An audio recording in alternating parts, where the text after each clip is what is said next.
you back to another edition of the Foul Playland. As always, I am Sir Foul Player of Brooklyn. You are witnessing. Behold. With that, I want to get right into the video.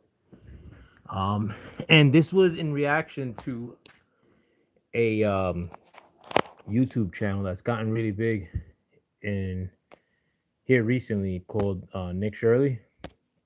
And what he does is actually go to some of these demonstrations and give it coverage, not only here in America, but he does stuff abroad too that doesn't have to do with immigration. Like he covered the border, for instance, when it was still open, and some people consider him a right wing YouTuber. He's really not. I mean, like when you don't in today's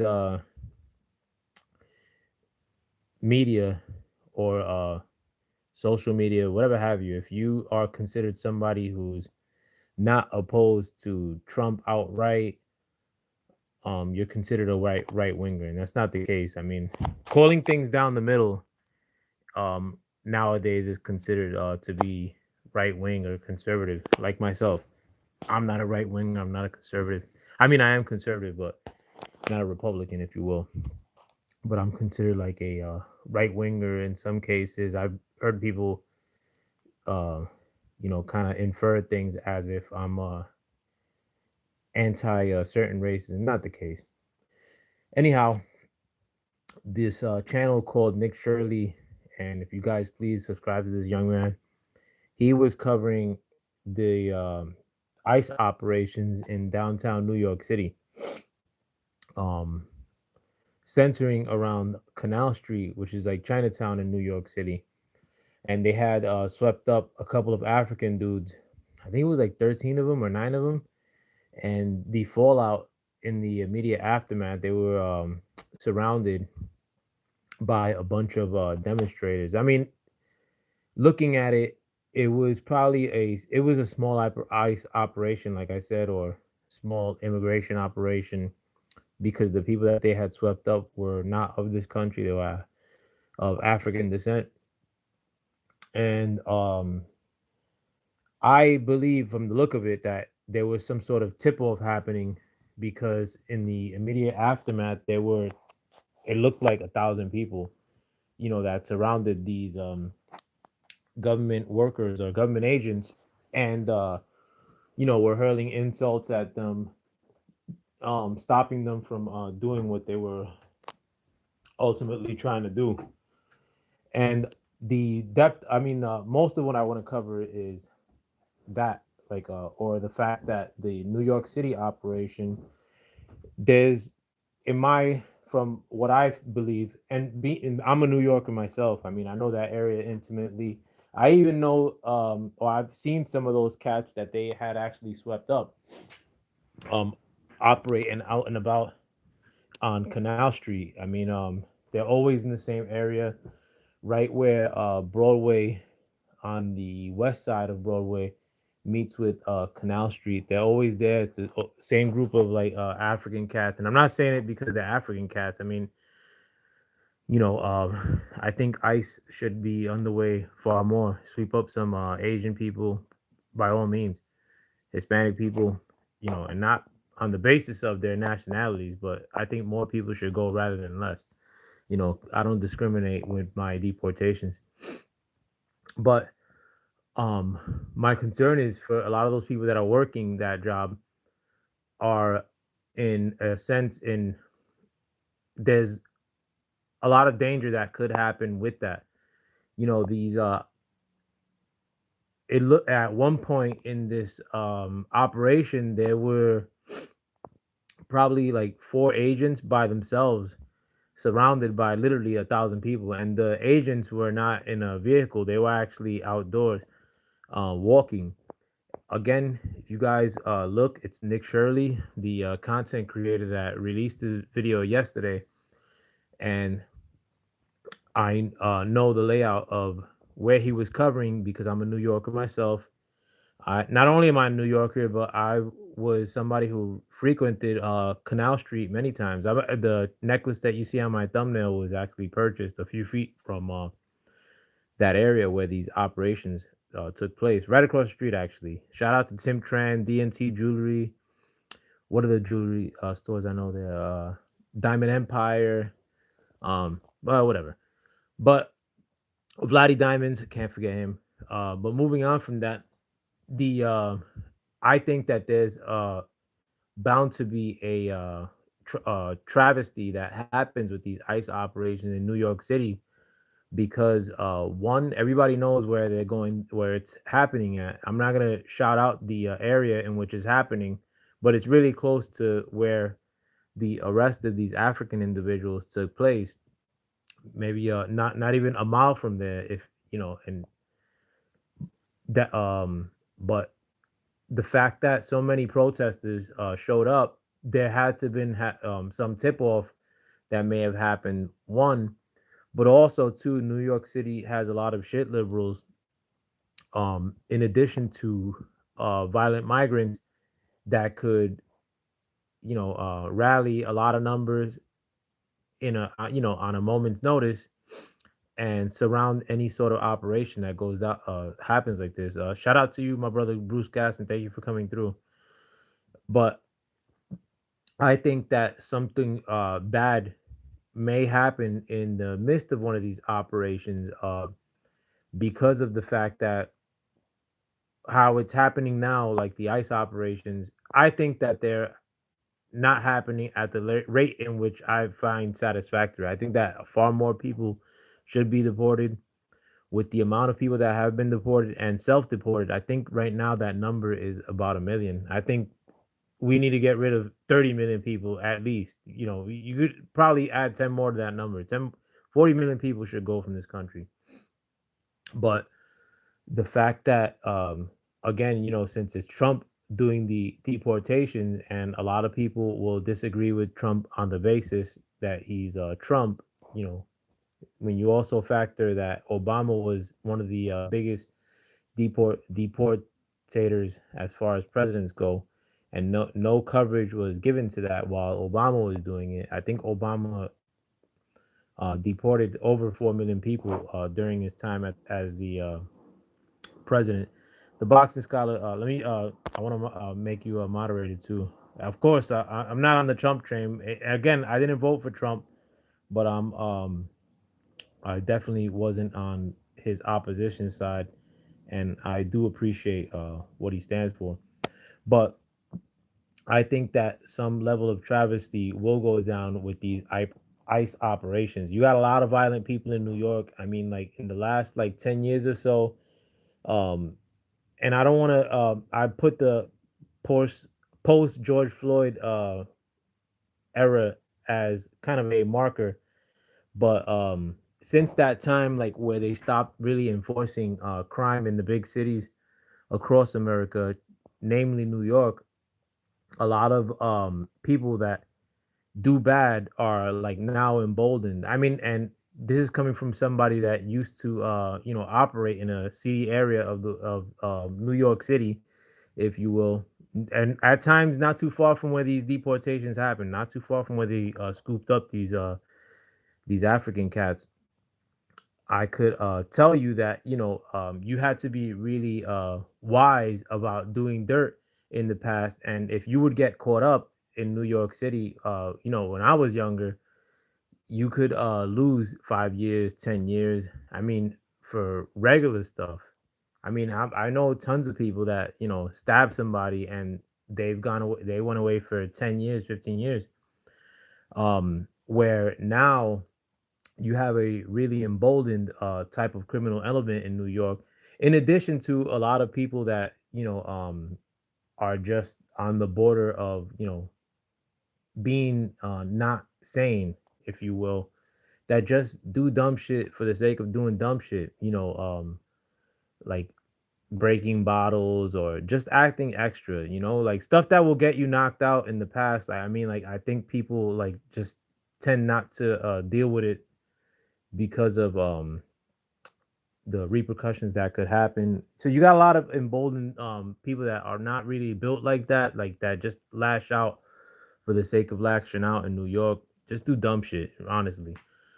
People that normally would have gotten yammed up or arrested, that are just doing whatever they do. And that element is present everywhere in New York. But when you have these impromptu demonstrations, or like, a surrounding of these agents in the midst of like these operations, and then you have an emboldened, at times, criminal element within that, in addition to, like, the Antifa types. I think that some sort of travesty will happen in the immediate future. And I have a theory with all this too. When I honestly think that, should something like that happen, it would actually play into the hands of the people that are anti-liberal, like the political establishment, if you will, Trump included, that are anti-liberal, would sort of welcome a instance like that where one of these federal agents uh, may potentially lose their lives or get seriously hurt, and for that to be the kind of like a wake up call for America. I mean, similar to the Charlie Kirk instance. I mean, like, there were a lot of people that didn't like Charlie Kirk, that seeing him get assassinated by a leftist liberal lunatic kind of made them forcefully pivot away from, the kind of rhetoric that is sort of accepted in American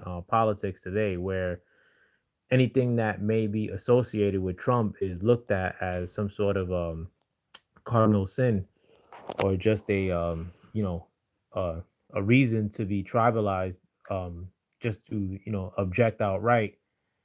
And a lot of people are pivoting that front away from that with instances like Charlie Kirk, and with, in terms of the ICE operations that are happening. Again, I'm coming from the position that the ICE operations should be ramped up far more. We need to get people out of here ASAP, faster. Um, and if, God forbid, something happens in the midst of one of these operations to one of these agents, I think it would be like the battle cry that Republicans would cherish. Again, I don't trust Republicans just as much as I do Democrats. I can't stand either one. But Republicans ultimately would probably welcome, or they do want more people out of this country, which I could agree with that sentiment. But if they but they know what the situation is. Like, how hard has it been to deport the little amount of people that have been deported thus far, which I think is at 1 million right now, when you count the self deportations in addition to the people that have been rounded up and taken out of here. Um, how hard has it been just to do that little number when you have close to 30 million people that entered the southern border unvetted during the Biden administration? I mean, I imagine getting just those people out. You're talking about 30 times more um, agents on the ground, moron, liberal, leftist, lunatic demonstrators that you had to contend with.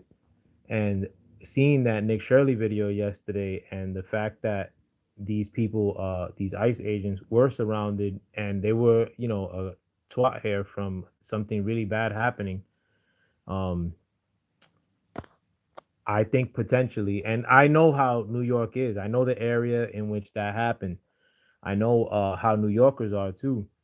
The um, the potential for something crazy happening is simmering. I mean, it's there. Let me read some of the comments. You still on the Trump train now? It's not the deportation; it's how he's doing it. There's no really right civil. Like, I think that they're not doing enough. Honestly, ICE is violent. I mean, to enforce the law is violent. The box. You said drop a link. Yeah, I mean, I'm on my phone though, man. I don't know how to do it on the phone. Sorry, Bruce Cass. Why they ain't videos of these guys committing crimes while getting locked up? Let me see. Why they ain't got videos of these guys committing crimes while getting locked up? You talking about the African dudes that got arrested in the this is not to say this is a reason behind this, but the same guy that I watched the video of these ICE protests and ICE operations happening. It's a channel called Nick Shirley. You guys may or may not heard of him, but he was actually assaulted by that same little crew that hangs out on Broadway and Canal, the African cats. And it's always the same group of dudes, probably like 40 cats, give or take. The guy that actually was riffing at him in his previous video, which was probably like 2 or 3 weeks ago. I've seen that dude many times. I like I said, I've I don't go to Canal as often, but I mean it's they're always in that same one little spot, like on Canal Street. Um, but I've seen that cat. If I remember correctly, I actually seen that individual that cuffed off on Nick Shirley's cameraman. Let me see that. Let me why they ain't got videos of the guys committing crimes. That left this lunatic was the son of a mega preacher in Utah. You're talking about the assassin of Charlie Kirk? Could be. I don't know. I mean, the sins of the father, I guess. But regardless of who my mom's was Pentecostal and my dad was a drug addict, and I'm like neither one. Like but I'm not sure what you're insinuating. But again, going back to this, like we're still in the early stages of a Trump presidency, and I think personally that the ICE operations are underwhelming. I think I mean, I really didn't see an instance in how they could enforce a mass, like large scale deportation operation. Um, I thought it was going to be really hard. I think I always knew that the media had would like being that for the most part all of the media is against Trump would only have to get a picture of some kid in like cuffs or something or some dude getting slammed to the ground, and it would be the only news story that they would run, and how hard that would make a deportation operation at a mass scale um become come into fruition, if you will. um and this was before Trump even took office. Like I knew this was going to be really hard, like for the number that I want gone from this country to go ultimately by way of deportations. But should some sort of travesty like an agent having his life ended or something like that um take place, which I think all the elements for that to happen are in place right now, um whether that be in New York City or some other liberal city. I think that um that would sort of be like the impetus as to the problem that we have on our hands. One, the fact that the leftist lunatics are always willing to commit violence when they don't get their way politically, and sort of what's happening now. And it's almost as if it's except like I made this point in past live streams, in that leftist outrage is almost accepted. It's on like Nick Shirley actually interviewed a lot of people there, and a lot of them aren't outright leftists. A lot of them are just um may vote, are typical of the types that vote Democrat perpetually, especially in New York City. And a lot of them had dumbass arguments, like, and I seen some like my man the boxing scholar said ICE is violent, and a lot of them will say stuff in that vein. I'm not saying that it's like dumb or anything, but that they shouldn't stop, like the people that they were arresting, the African cast they were arresting in this ICE operation were like they for the most part just sell like bootleg items, which is not the biggest deal. And those same cats, I mean, like they were there for decades, and a lot of them wouldn't. I really never minded them. Like those cats, like they won't like they're not the type that'll rob you. and I'm talking about like the African migrants that chill specifically on Broadway and Canal. Not talking about all African, like African migrants in New York City. I'm not. I'll tell you. I look at things through race. Like the liberals say, I don't look at things through race, but I can't look past what I see. How I see certain races getting down, and how other races. I can make distinctions, but I'll tell you straight up that the African migrants that have come into New York, by and large, they're like not like committing robberies. They're not like the selling drugs for the most part. Like they don't really bother other people. Like I'll be frank. Does that mean that they belong here? Absolutely not. Like they could go to. I don't care if. And it's not just that I want every immigrant gone, but we need a lot more immigrants gone is what I'm contending. But um again, in recent history, when we went into the post George Floyd era till now, like or the anti-Trump era till now, a lot of the district attorneys in New York City and in all liberal cities throughout the country, they take a really look the other way with violent crime approach, and it's kind of happened in New York City where a lot of people that really weren't violent criminals are now becoming violent criminals because they know there's no repercussions. And that's the same with this little crew of African cats from Broadway and Canal Street. They too have gotten a little bit more froggy in the past couple of years because they kind of feel that they're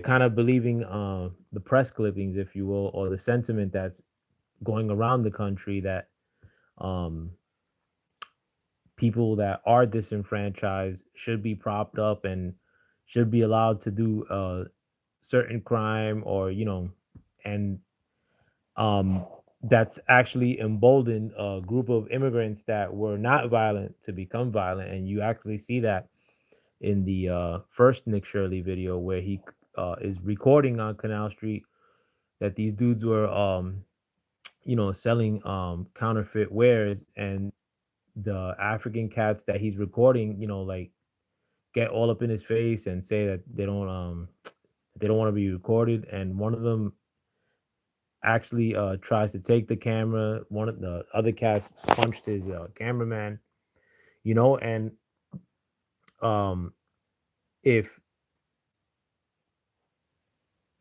a lot of people that are in this country right now kind of have that same sentiment that it's almost a sense of like these Americans are stupid enough to let us in here because they feel that we're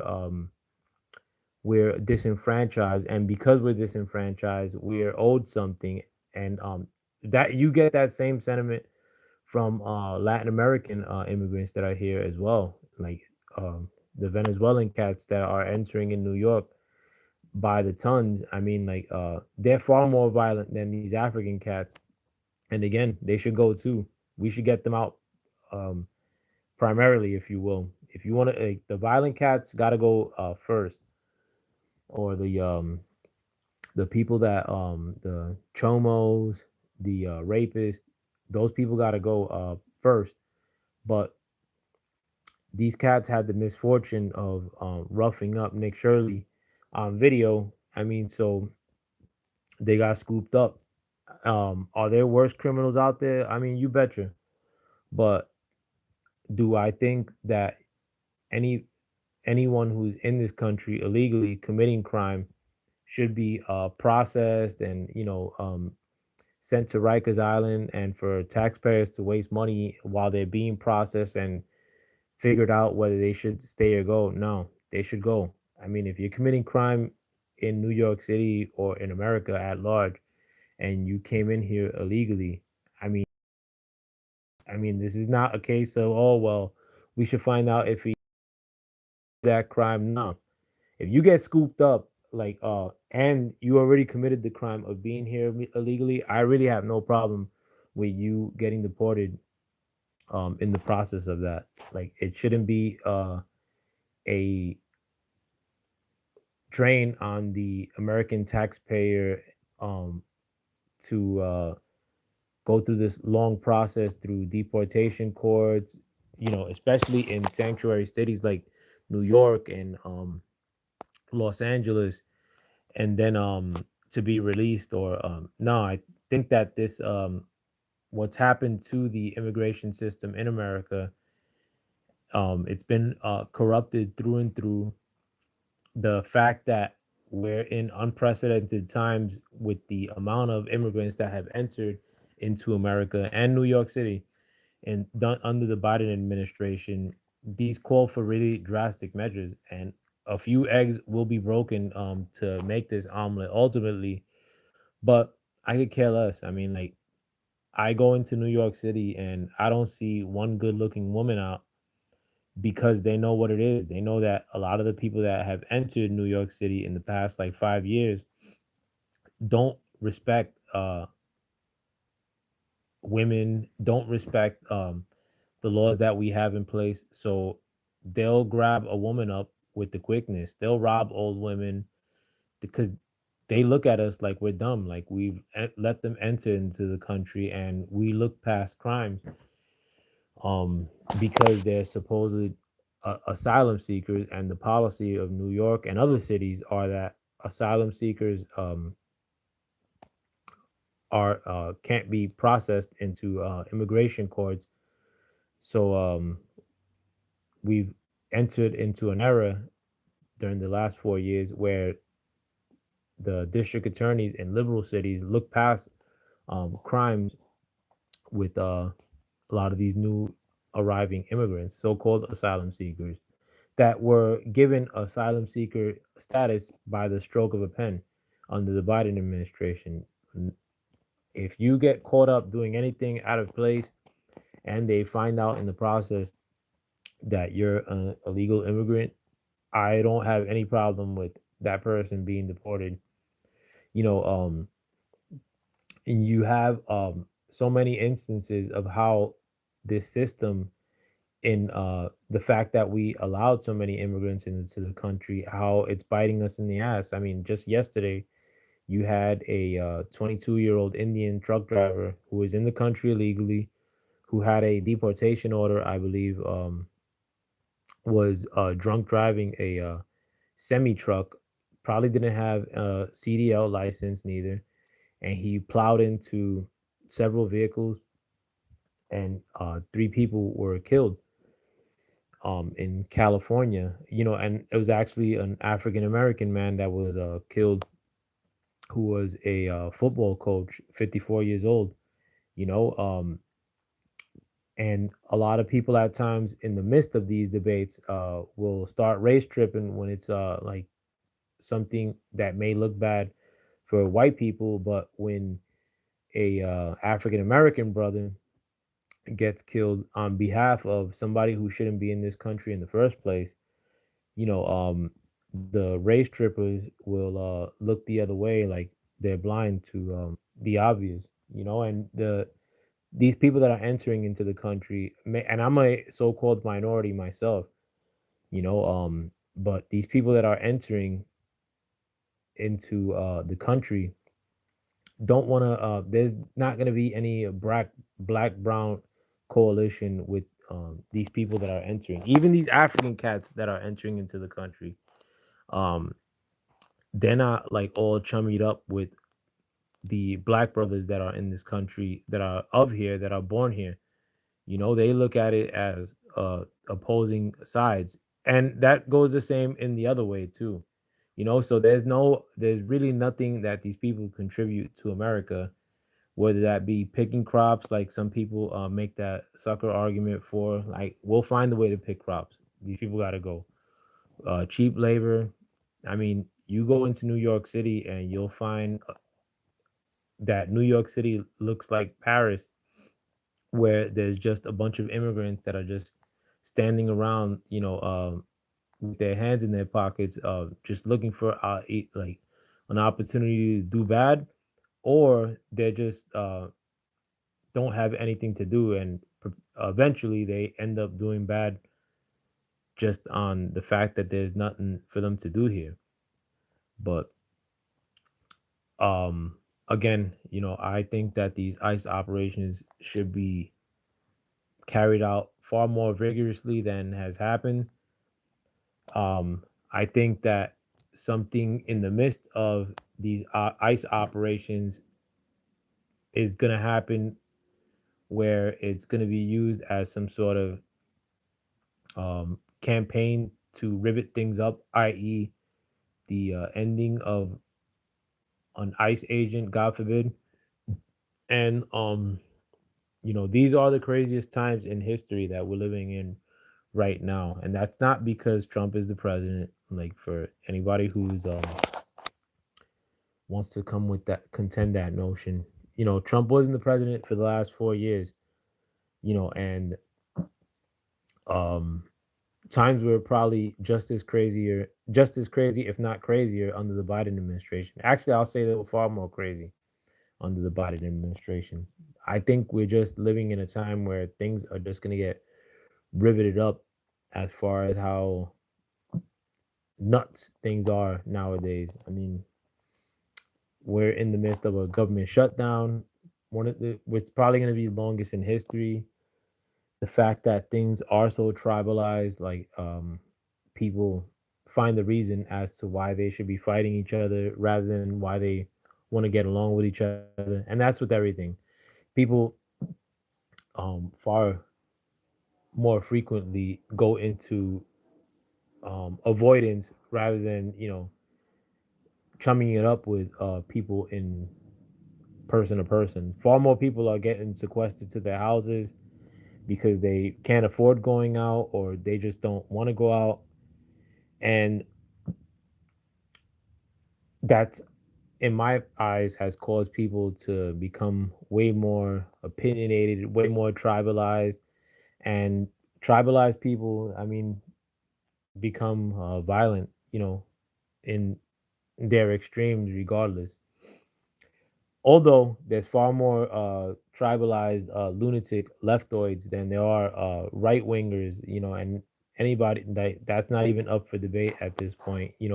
It's far more frequent where you have a lunatic leftoid, say stuff about, like, for instance, recent history, the assassination of Charlie Kirk. I mean, there's a lot of channels I subscribe to on YouTube that were rejoicing in the fact, which I guess is freedom of speech, but you don't have many people in the conservative perspective that it's accepted for them to say stuff negative about race, and like people don't check them, or where they'll take joy in the fact that something bad happens to a liberal person. I mean, like, you go to like I another example, Joe Biden has stage 4 cancer, and it was announced after he left office, I believe. And I didn't see many people. Although Joe Biden is a really bad person, that's my opinion. But I didn't see, and a lot of conservatives or Republicans, right wingers, whatever have you, probably feel the same way I do. Maybe feel even a lot more animated than I do as far as their opinions of Joe Biden. But when it was announced that Joe Biden has stage 4 cancer, I didn't see many people taking a victory lap or wishing him dead. Whereas with leftist lunatic morons, many of them, either chuckled at the fact that Charlie Kirk was assassinated, or are still taking victory laps that he was assassinated. A lot of leftists, they don't want dialogue, and that's a normal thing. A lot of leftists, will say, "Oh, well, who'd you vote for?" In the middle of you having any conversation, and if you say you didn't vote for Joe Biden or Kamala Harris, they'll say, "Oh, well, I can't talk to you." Like, or they'll just make that the tenor or the emphasis on why they shouldn't be speaking to you, or why they should employ bad behavior towards you, like interrupting you. And I've had it happen on YouTube tons of times. Like, like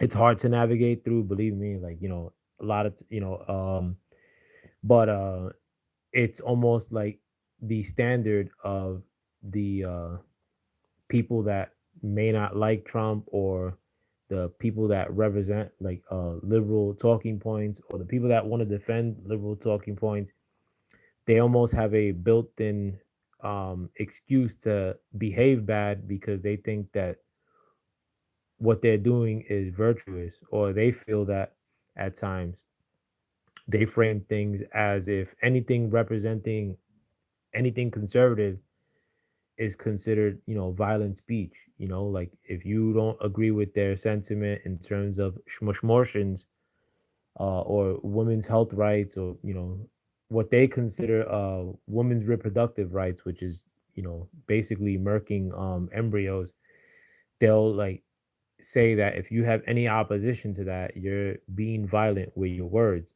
If you have any opposition to ICE, uh, or if you have opposition to immigrants being in America, they'll frame it as, oh well, you want violence to happen to immigrants. Like it's stupid shit like that. Where I don't see that with conservatives at that level. And again, I say this many times in this channel. I'm New Yorker through and through. I was a true liberal in the 90s. I mean, when liberals were anti-war, when liberals were pro-body autonomy, when liberals were for free healthcare, um, I was liberal. I was never opposed. I was pro gay marriage in the 90s. For my own purposes, because I mean that was taking a lot of competition away from me. So I, leave all the women to me. But you know, what liberalism has become, it's scary, and it's something that I think a lot of people aren't privy to how leftists behave, um, or how leftists want minorities to be so-called minorities to behave. Like a lot of leftists, and I'm speaking from myself from the perspective of a so-called minority. I don't want my people to behave in the way that liberals either expect us or want us to behave. The fact that we don't have the accountability that we used to have in minority communities like that I grew up in. Minority communities were many instances self-policing, where now, I mean, it's we let anything be in minority communities because we've taken a it is what it is attitude, or it's almost like we go with the standard of well, there's other bad stuff happening with these racist white people that we never see in reality, so we could do whatever we want, type of deal. And it's rotted our generations. Our young people are done. I don't think that there's very much hope for our so-called minorities in this country, young generations. Like most of them aren't about shit. Most of them are you got suburban cats, and I live in the suburbs now, like, and that's just to show you how much of a problem that we have on our hands. And I go to other suburbs too. Most of um these little shitheads that run around in the suburbs, what, and not all of them are black and Hispanic. You have um white suburban cats that I think that um they had the same uniform as the YNs of New York City and all the other urban cities throughout the country. They wear like these shiesty masks. They ain't about shit. They talk like idiots. And we have another YN uh plague that has affected this country through and through, which is not going to be remedied anytime soon. A lot of fuckboys that are running around here not accountable, um, and it's sort of really something that took root in that post George Floyd era. I'm telling you, I'm not saying that they've done that because of any sort of alliance with what happened with the George Floyd incident, but since that time I feel that the we've entered into a YN plague, in addition to unaccountability plague, in addition to women behaving like whores plague, all happened around this time. I mean, like, or all riveted up around that time.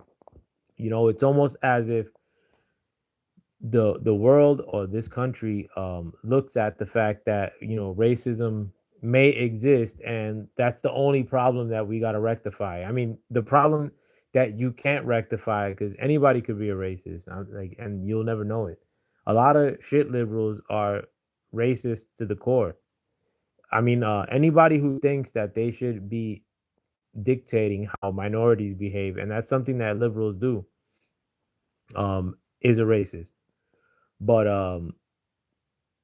the fact that we're so caught up on trying to rectify a problem that's impossible to rectify.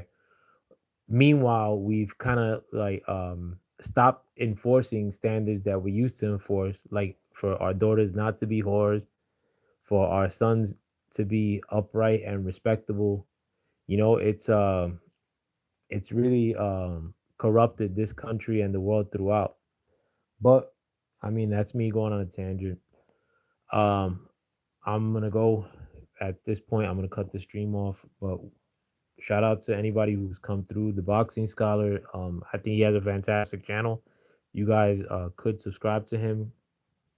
My brother Bruce Gas, Boxing, Jazz, and more. A64, another fantastic channel. And these are people that I actually have talked to in years past and recent history. And I, even though they don't agree with me politically, but I still think that they're good people to talk to, and they still produce great content. But with that, I hope you guys help me grow this channel.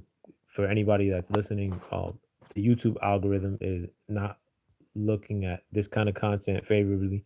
Minorities who are so-called conservative are not something that YouTube tries to prop up. But nevertheless, we continue the good fight. And if you guys could help me grow this channel, like, share, subscribe, I'd appreciate that thoroughly. But with that, I'm out. Behold, peace.